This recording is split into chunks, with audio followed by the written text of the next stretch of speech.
Well, Drew, you were involved with a Service Academy game in which Navy did not score a lot of points for the first time. What did you think? I wish we'd scored more points. Um, it just we did enough to get it done. It wasn't clean. Wish we'd have played a little cleaner. Um, I think we left some things out there, but at the same time, we did what had to be done to get the win. So, those games are tough. You don't, your possession time is limited. How many snaps you're going to get, and we didn't take advantage of some opportunities, obviously. To hope, to get 24, 27 points. I think if we go play a little cleaner, then you can possibly do that, right? 24, 27. Then all of a sudden you got a 27-10 game, So when you make enough mistakes like we did, it became a dogfight, which we knew it would be. I think Army's good. I think they're really good on defense. I think they do a good job with their players and play really hard. And they do some things to put pressure on you. And wish we'd have played a little better and scored a few more points, but I'm glad we got 17. What does it say about your team that when with their backs against the wall, the time winding down, and I mean going for it on 4th and 8 is that's not a high percentage chance there. Can you just talk about the ability to get it done when it really matters? Yeah, I mean that's one thing I trust them, because they proved over and over again, the course of the last two seasons they've grown into a team that you can't count out, even when they get down a little bit. I think we were down by 9 and we'd made some mistakes. We had the turnover right before the half, which was probably a 6-point swing, and then right out of the gates, our first possession, we had a turnover. And it was definitely not going our way. And then we settled down and put a drive together and kicked a field goal. And then our defense gets a turnover. Our defense played lights out, especially the second half. And then we go down and punch it in. I'd like to punch it in on second down on the 1 foot line. That would be ideal because I was having a coronary up there. Um, but I guess I guess we like to make it interesting. So 2 plays later on 4th and 8, we get our guy down the middle. So yeah, I mean the ability to keep hanging in there, and then I think it was really big that we got the ball back with 5 minutes to go, and we were able to finish off the game, and not give them another possession. So we finished strong. I'd like for those middle 8 minutes, those last four of the first half and the first four of the second half to be a little cleaner. I think that's really critical. It was not, but at the same time, we showed a lot of character to find a way to end up with more points than they had. So kind of do you begun game planning for Cincinnati at this point, or is it a little too early to go there? I mean, I've watched a lot of film on them. I spent a good bit of time Sunday and then last night and then today, just watching a lot of film. Um, and yeah, I mean, they certainly looked the part and a good looking football team, so we'll see. We'll put a good plan together and our guys will go play hard and but it's very early in the game planning stage. Like I said, I just watched a lot of film on them and trying to get an idea about where they're going to be. And they're a little different. They're a 3-3 stack team and so we'll see what that means when they play us, I'm sure there'll be an odd front, one way or the other. Um, but how the structure of what they're going to do it'll be interesting to see kind of how they do it because there's not really a lot of film out there that against anybody like us, right? So, it'll just be interesting to get in the game and, have a base plan and then be ready to adapt. But they will have great looking players. I look at their defensive front. I mean, that nose guard, I think is a guy who's going to play in the Shrine Bowl. I mean, like they got some really good looking football players. A couple of the linebackers are 6'4", 230, 240 that run around and do some things. We'll see what they are in the secondary. I know they've had a handful of guys that may or may not be out there. It doesn't matter. Whoever opts out, there'll be another guy just like him. They plug in there. So it'll be a great challenge for us, but it'll be a lot of fun and a great opportunity. Thanks. Yep. Scott Springer from the Cincinnati Enquirer. You mentioned their defense. Have you seen that type defense just in your other stops? Well, the Memphis plays a similar style defense. They're based out of a 3-3 stack defense. Um, when you look at the first game of the season versus VMI, they did some similar things. It's odd front defenses, right? So when you look at odd front defenses, we just played an odd front team. Now they're more of the 5-2 structure, that kind of deal. But I'm sure we'll probably see something sort of like that. But it's certainly a little bit of a guessing game just when you start really looking at it. Hey, where are they going to be? And we got to be ready for a couple different things. So I guess you and PJ Volker get along pretty good because your offense tends to have long drives that gives him time to talk to his guys and get him a breather. Well, we get along pretty good because he's an awesome guy, and they play. It's been complimentary football here for 2 years. Um, and defensively they did a fantastic job. The second half was, even though we didn't click on all cylinders offensively, we were able to possess the ball. I think we had the ball. What do we have at 21 minutes the second half? Yeah, I Um, think that's right.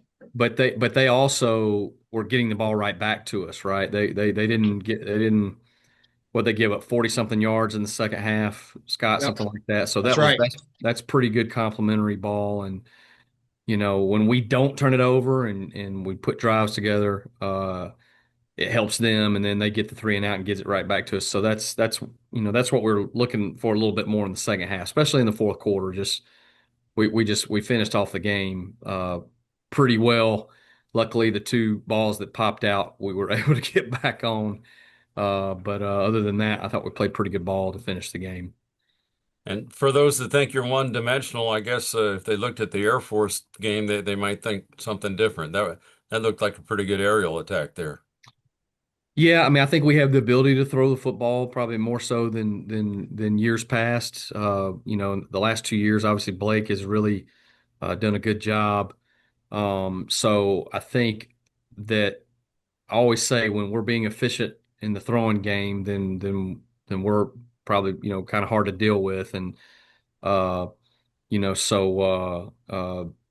the threat of that. Hopefully, makes safeties back up, keeps people from running the alleys quite as quickly, and makes people play. We want people to have to play every inch of that field, and so we've shown the ability to hurt you down the field over the course of the past 2 years. We're not always consistently doing it, but we've shown the ability to do it. Um, so yeah, we feel like we're pretty versatile. We do a lot of different things. We're in the gun, we're under center, we do some RPOs. Uh, hopefully we're a challenge to defend. 21:08 possession time in the second half of the Army game for Navy. That wasn't far Scott off. White. Yep, right there. Scott Wyckoff. Coach, what does it say about both the mental and physical toughness of Blake, the way he held up in the game against Army? Well, he got hit a lot. He got hit a lot. We asked him to run the ball a good bit, especially in the red zone, and because you're trying to gain a hat, because the Army does a great job of always having an extra guy. Seems like that they're getting in run support. So Blake is a very, very tough kid. Um, he's demonstrated that now over the last 2 years. Just his ability to take hits, his ability to he's made a lot of really good throws. While he's about to get hit, and while it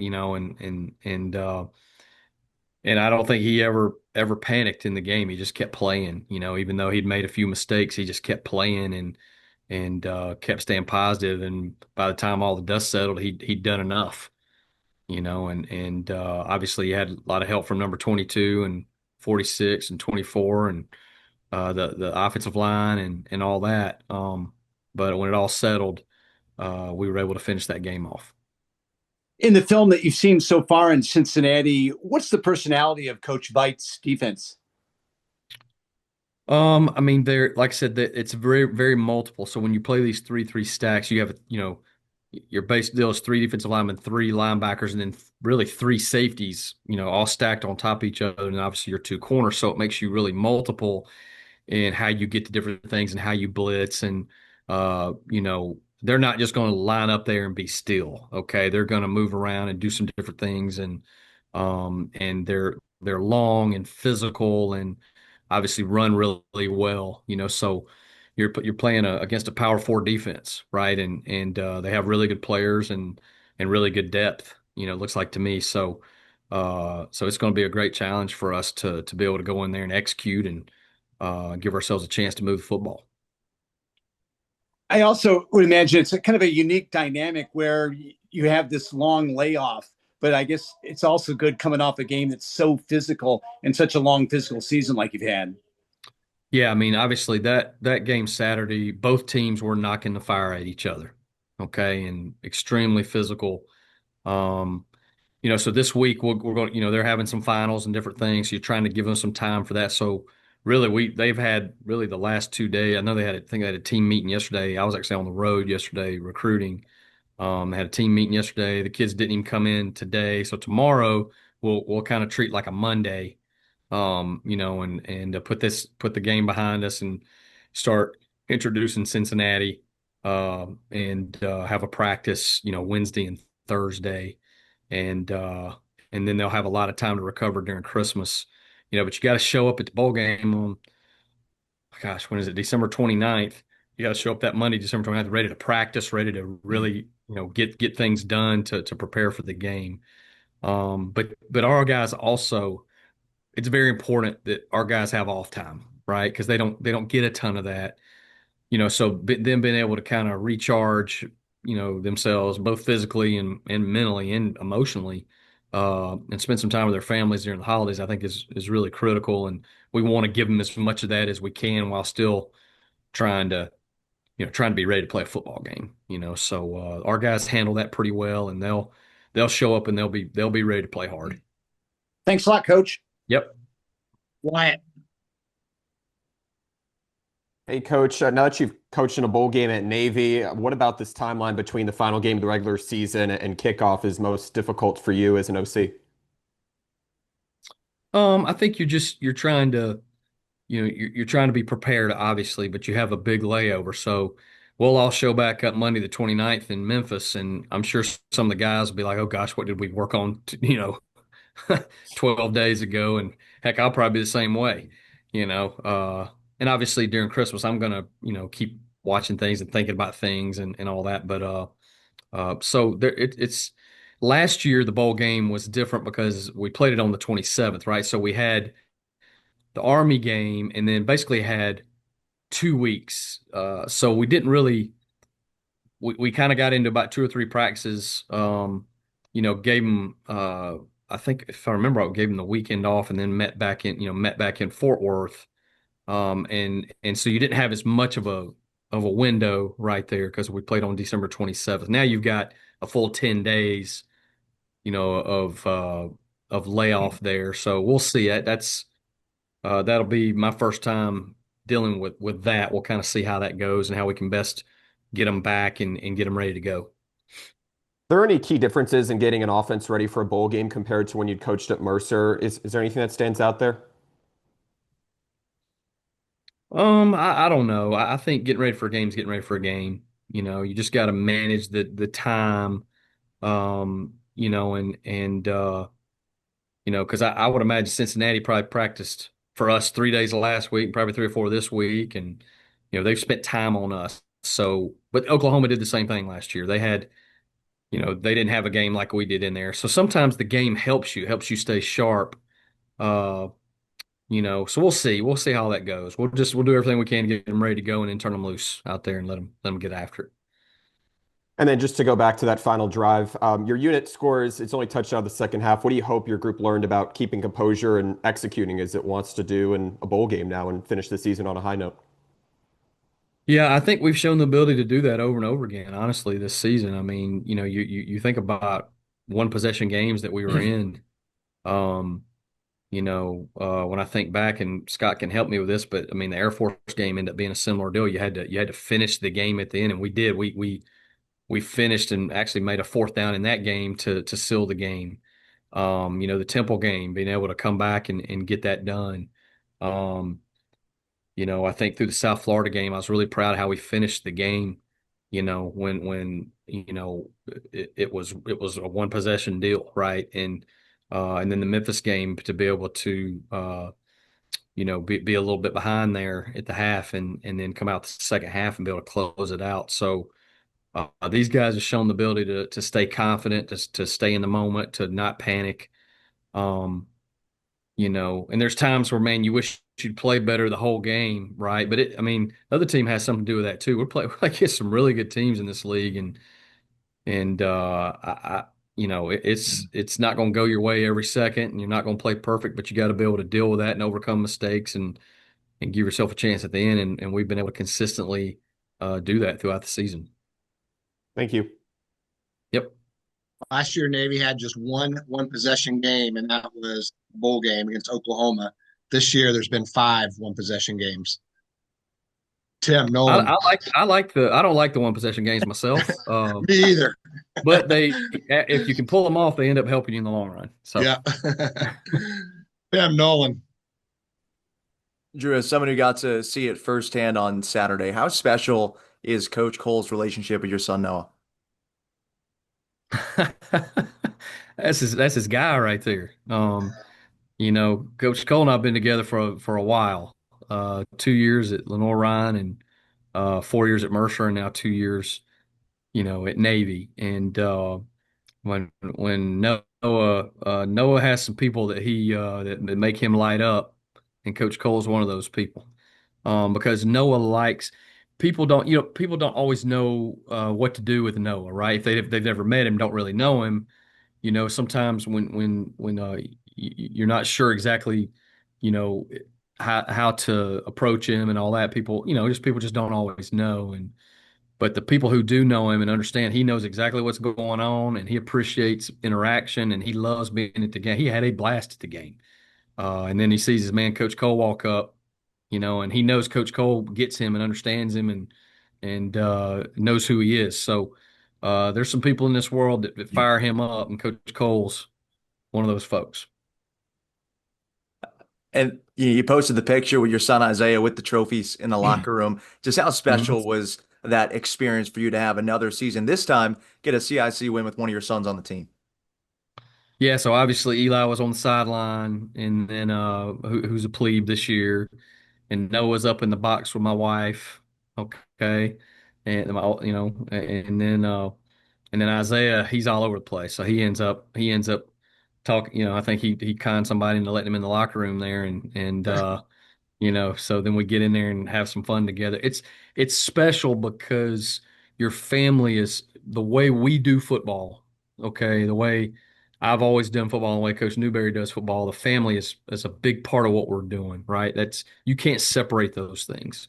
And so to have your family all there, and I had my sister was at the game with her husband and their son. I had some other friends and things. I mean, I know my dad was screaming at the TV, I'm sure the whole time. So those are special things. It's family for us. That's all I've ever known growing up. Um, and we did it together. And so to be able to hug my wife after the game, to be able to shed some tears together while we're seeing second, um, and have my boys there. We're blessed the way we get to do this, and our players are so special with the family members because they know them, they go out of their way to make them feel a part of it. And so it's just the relationships are so special for us to all be able to do this together. So it's pretty cool. Like your left tackle, Sean Crowley, has kind of been a quiet success story because we've been focused on some of the guys moving around where he has just been a stalwart on that left side of the O-line. Mhm. What have you really loved about his play this year? Well, he's come on as a sophomore, right? And been pretty consistent out there. He's certainly, made his share of mistakes, but he's really played well in some key moments. And he's played through some back issues and some other things. So he showed some toughness there. Going into the season, obviously the tackle spot was a little bit of a question mark for us. Lost two seniors there, and then lost a senior center. So up front was we had our skill guys back, but up front was going to be the deal. And our guys, I guess we're still leading the country in rushing. I'm not sure. Yes, sir. I hope we are, We are. but We are. for them to go out there and do that, and then a plebe right tackle out there as well with Malcolm. Um, that's been those guys have done a great job. Coach Guillermo and Coach Lauren Dean have done a great job with them, and they've shown consistency and done some really good things to allow us to win 10 games. So I'm proud of those kids. Really proud of them. Thank you. One note on Crowley, he is also an academic All-American candidate, 3.63 GPA. Him and Blake Horvath both are academic All-American candidates. Wags. Really smart kid. Hoke Smith started. How did he play? He did fine. And Hoke, he's not 100%. Okay. And but he was going to play in that game. He just was going to play in the game. And Hoke really understands what we're doing. So he brings a calming, to have those two veteran guards, next to those two young tackles is really critical for what we're trying to get done. And so I'm sure Hoke wasn't feeling the greatest, but he was playing and he showed great toughness. Hoke loves Navy football, and it's really important to him. And I'm proud of his toughness because he has sure shown it many, many times.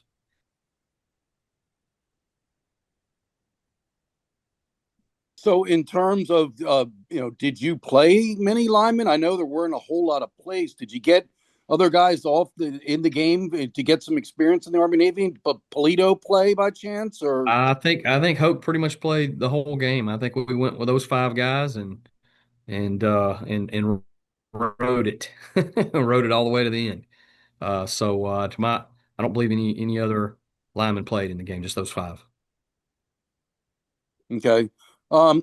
So as you look ahead to the bowl game, is there any chance of getting young players some practice experience? I mean, that's what I remember when I covered Maryland. Their coach used to always, hey, it's like another spring practice. That's not necessarily the case at Navy, but what with little time you do to have to practice, is there opportunity for development?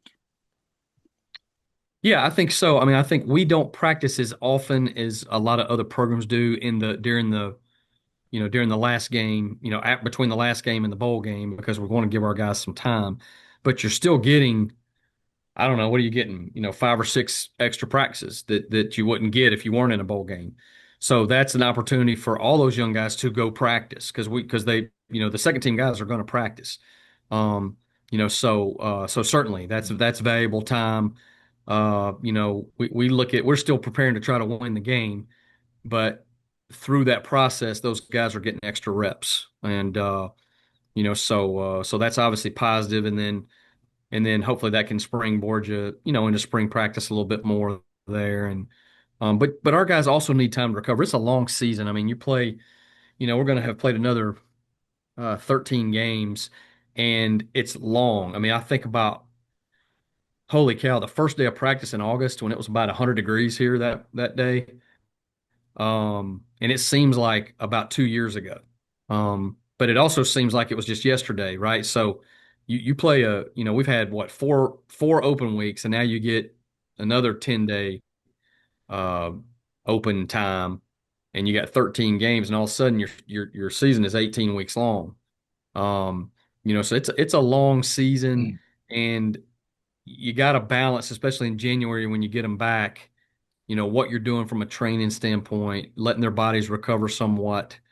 A lot of mileage on these guys, and not just from football. It's still the other things that they do as well. So you got to balance that. Coach Critzy does a great job with that, being able to get guys bigger and stronger at the same time, letting them recover. So that's always going to be a big deal for us, is just, how do we, keep our guys developing, yet not just totally wear them out.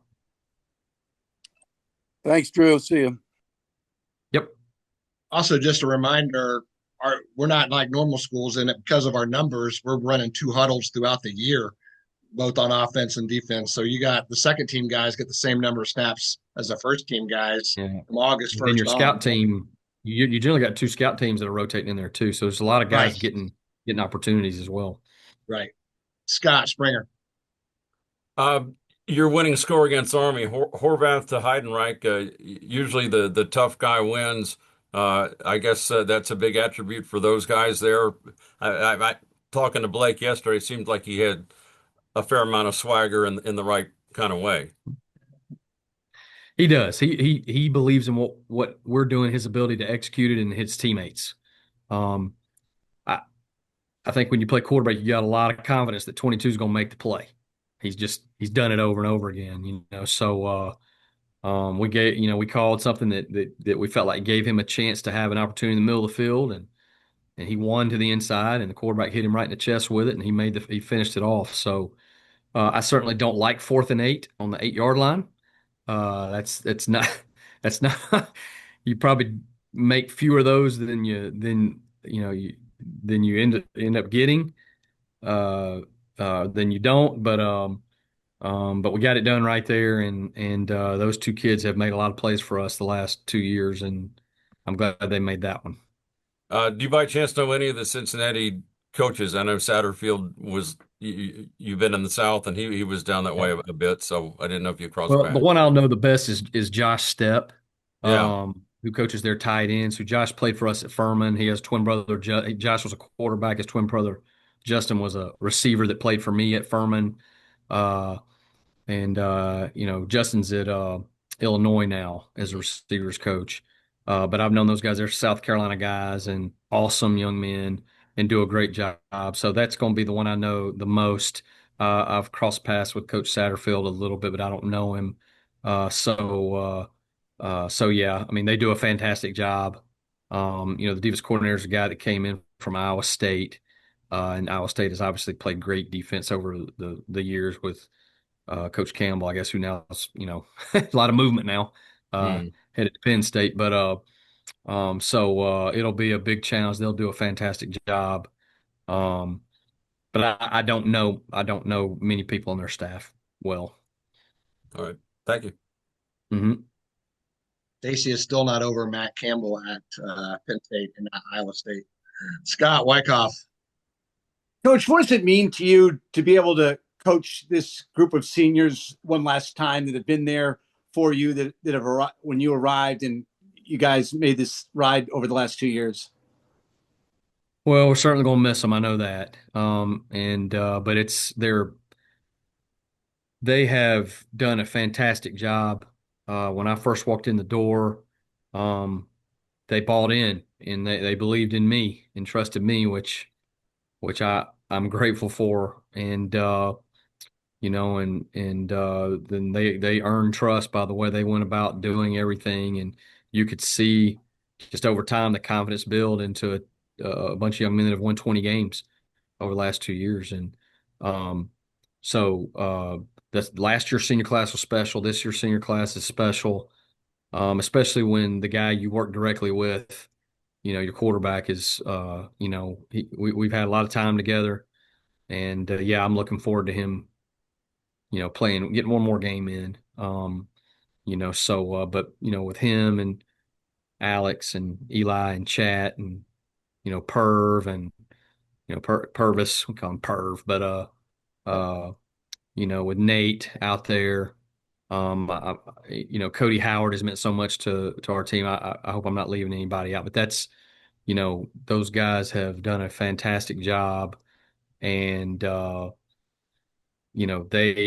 are responsible for getting Navy back. I mean, they're responsible for the success. The kids go out there and play. Coaches lead, and our job is to put them in good situations, but the players got to go play. And Coach Cronic hadn't taken one snap the last 2 years. Okay, and nobody would want me to because it would be ugly. But it's those guys go put their bodies on the line. They work hard. Football is a challenge, but they have fun with it. They go out every day and get better. And we are so blessed to coach here because the joy of working with these guys. And there's a lot of great kids all over the country, but boy, there is a concentrated bunch of them here with us. And they are a pleasure to coach, an absolute pleasure. So I'm hoping they will go out and save their best for last year. That's what we hope. Thanks, Coach. Have a good trip to Memphis. Yep. Thank you, guys. 20 wins over a 2-year span. It's tied for the school record for a 2-year span. 2015-16, Navy also won 20 games. So a chance to break that record as well in the Liberty Bowl. We got about 2 minutes left. Wyatt. Oh, just one more from me, Coach, so someone else can get a question in. As you talked about the contributions of Cody Howard, what have you actually seen from Jake Norris now that he's been forced to step up and play some big snaps at tight end? Well, Jake's a tough kid, and he understands his role is to be a physical blocker out there. And Jake over the last 2 years has really, because we had, Cody was out, some last year, and between Scully and Jake, last year they did a fantastic job. So Jake is what Navy football is all about now, a kid that's ready to go, that you can count on, that wants to do well and embraces his role and is a star in his role. And he was a little beat up this year, right? So for him to be ready to go this game and play physical like he did and make some key blocks on some things, like the first touchdown, he and Malcolm, had a double team block that put the kid out, into the end zone, right? Knocked him 6 or 7 yards off the ball. And that's what we got to have there. So proud of Jake. Jake's got one more year, right? So he's going to have a chance to lead that room, and so looking forward to that when he gets that opportunity to be the old guy. Good luck. Thank you. All right, that'll do it. Thanks a lot, Coach. Thanks everybody. All right, y'all have a great day.